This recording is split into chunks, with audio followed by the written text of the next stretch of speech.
Welcome to Afro Media Update. So today we are talking about Mercy Chinwo and her former manager, Mr. EeZee, Mr. Ezekiel.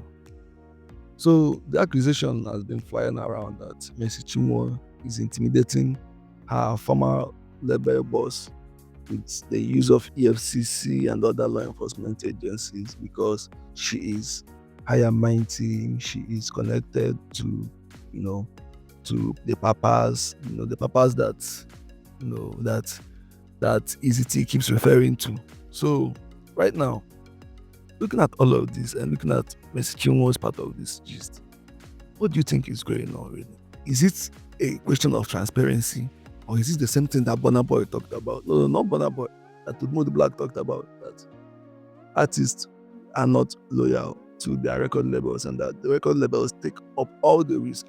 Because if you look at this, EeZee believed in Mercy Chinwo when no one else did. EeZee putting his money, putting everything to make sure that she comes out the artist that we all know her to be today. Now that she's here, she is out to harass the man that gave her fame with the very fame that he gave to her. What are your thoughts on this? Is this right? What do you think is going on here? Is this a case of ingratitude, of biting the hand that fed you, or is this the case of, a greedy master not wanting to let the artist have some part of her intellectual property, or not wanting to let her eat from her sweat? Share with us in the comment section.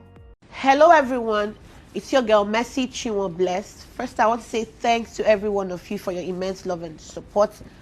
I never believed the day would come where I would sit here to share my story. For the sake of the body of Christ, I thought to bring some clarity to a lot of misleading news out there online about the Mercy Chinwo brand.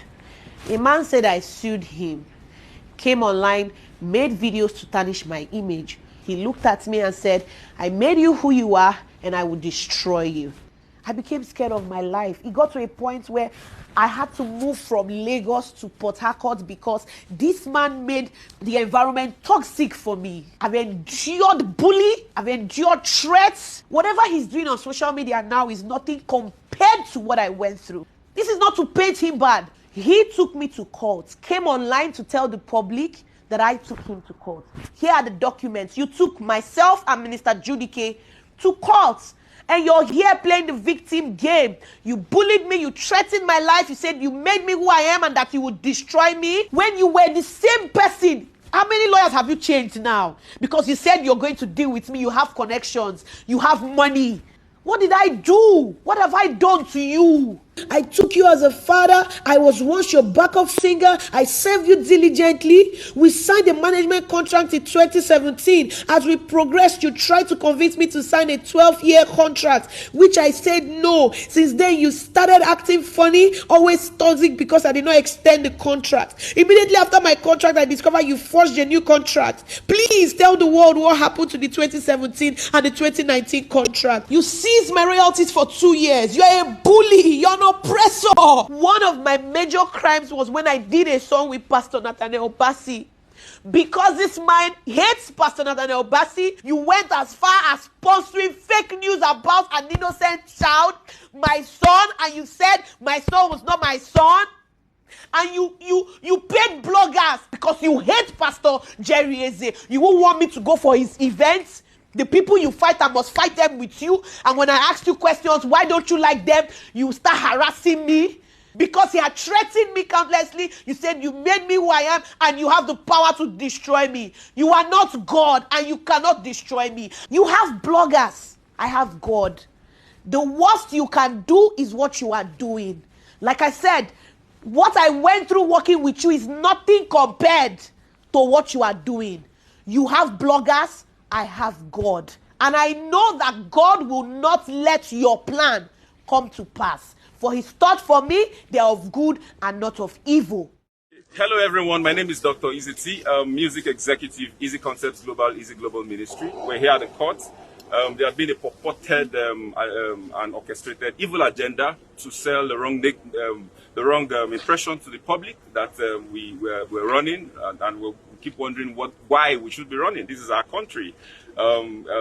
No notice was given to me. We didn't know anything about the notice. And I've been appearing. I was at the EFCC on the 10th of December precisely, and I waited for about 4 hours, and nobody attended to me. We're here in Nigeria. If a fundamental human rights action had been filed against my right that was breached, because I was detained for about 9 days in Ilorin, April last year, and I needed to find out why should I be breached, because why should I be detained. There was no court order for why my accounts were frozen, the company accounts as well. My company business was rendered completely put on the pause, and we wanted to find out why should this happen. This transaction is all predicated on the premise of a contract. There's a contractual relationship, for goodness sake.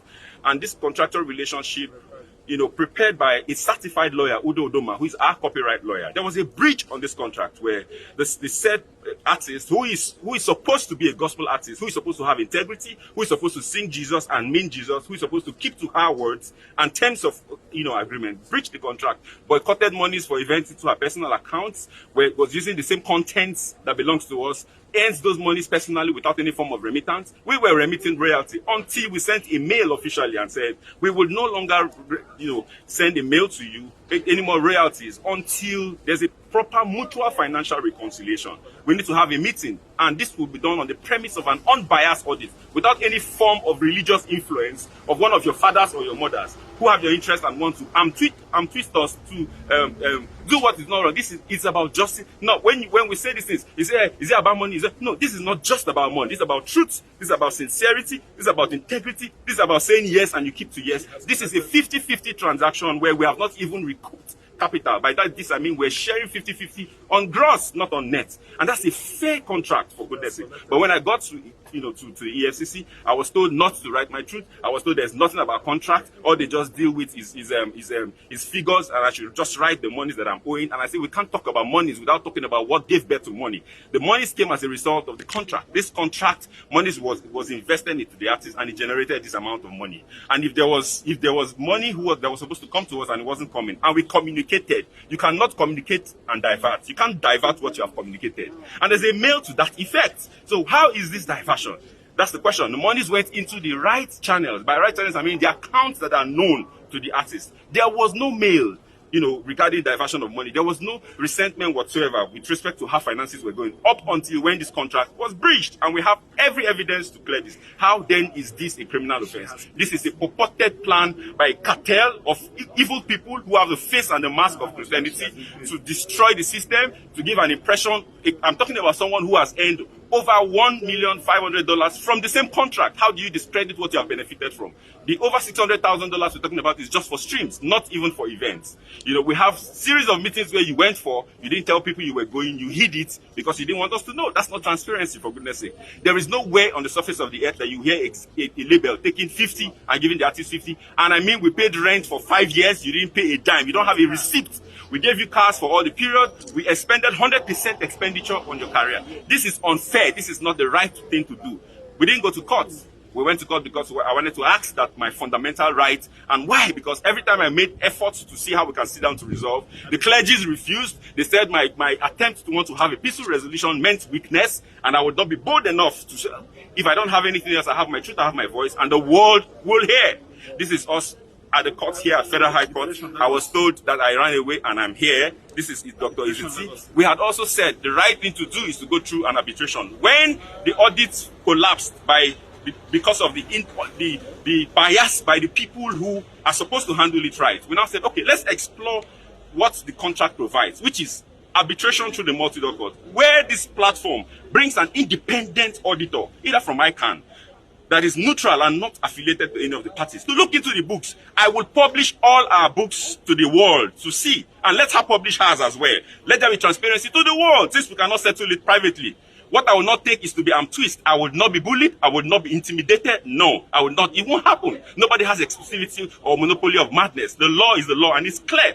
Regarding catalog, I've been threatened that if they will put charges on me, They will put charges on me using the clicks and the connections that they have, and I won't have an option, and I won't have an option but to relinquish the catalog. I must go to jail, but all manner of threats, and this is coming from Christians, people who call the name of the Lord. We are here at the court, and we have filed for a motion for the warrant of arrest to be set aside until it is clearly established if this is a civil transaction or not. And as God will have it, the judge and the court has granted that motion be set aside. I want to thank you for following this. Please pay attention to the truth. Don't be a fanatic. Don't say, oh, I love this person, I hate. No, pay attention closely to the sequence of what this has happened. There are picture evidences, there are video evidences, there are contractual witnesses to this, and these people are alive. Let questions be asked. Don't be swayed by your love and emotions, the emotional connection you have to the people who sing. Don't be deceived by religiosity. No, a lot of times appearance is not reality. Pay attention to the nitty-gritty of this. This event is going to unveil and unravel a lot of evil that goes on within the gospel ecosystem. My name is Dr. EeZee, and I want to thank the members of press and the public for granting me here. On my left are part of members of my team, my legal department, and we'll have Barrister Isaac here, and we'll have Barrister Maxwell. Thank you so much, my lead counsel, Dr. Ubani-san, Ife, and everyone who is a part of ensuring that this truth is cascaded to the world, and members of the public. Thank you so much. Please allow some follow-up questions. First is, you said you reeled out a number of things that you did for Ms. Chinwo. Is this exclusive to her? Sorry? You reeled out a number of things that you did for her. Yeah. In your press release, you said please. You made her, you said you gave her a flat apartment. Yes, please. Yes, please.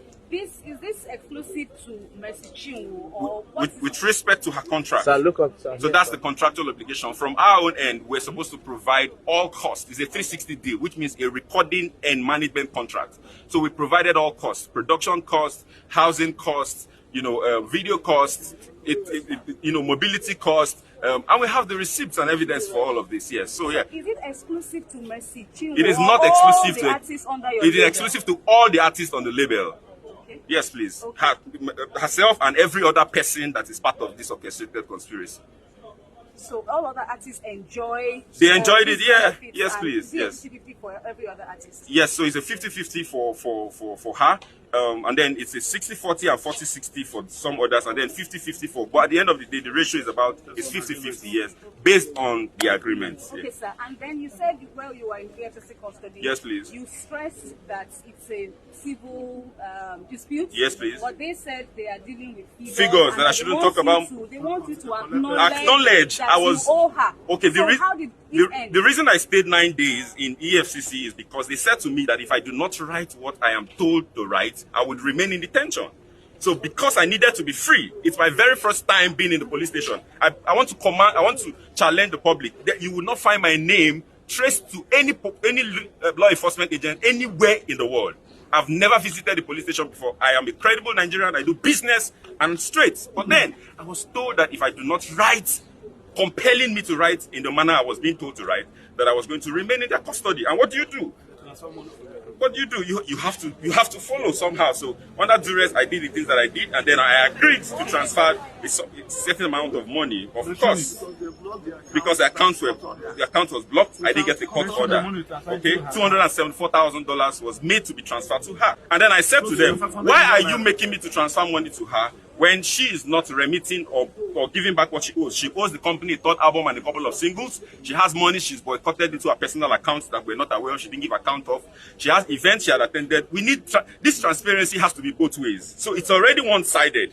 You're right, ensuring that it just comes from we two, but because we're under a lot of pressure and we needed to be free, I had to concede to that, and that's what we went to challenge at the fundamental human rights." All right. Thank you, sir. Thank you so much. Please pardon my passion.